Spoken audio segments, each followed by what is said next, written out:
కేటీఆర్ గారు మీకు హరీష్ రావుతో పొలిటికల్ ప్రమాదం గుర్తుపెట్టుకోరు.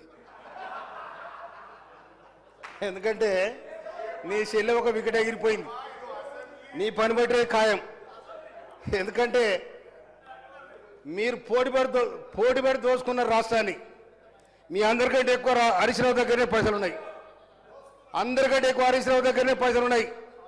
ఇక్కడ ఉన్న ఎమ్మెల్యేలు కేటీఆర్ గారు మీ మాట ఎవరు ఇడరో చెప్పండి, ఆడ ఉన్న ఎమ్మెల్యేలు ఎవరెవరో మీ మాట ఇడరో చెప్పండి. హరీష్ రావు మాట వింటారు. రేపు నేను ముంచేది ఖాయం, గుర్తుపెట్టుకోండి. ఎందుకంటే 2001 నుంచి చూస్తున్నాను.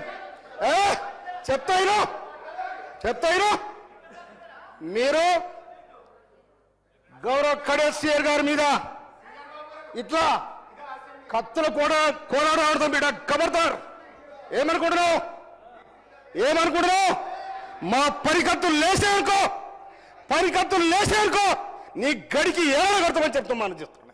ఎవరు బెదిరిస్తున్నావు?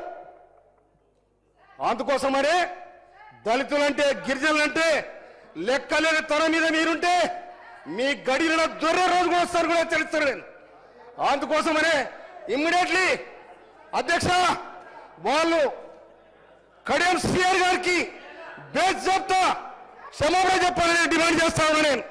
ఇవాళ ఇంకొక మాట, ఇవాళ కాళేశ్వరం కట్టినాడు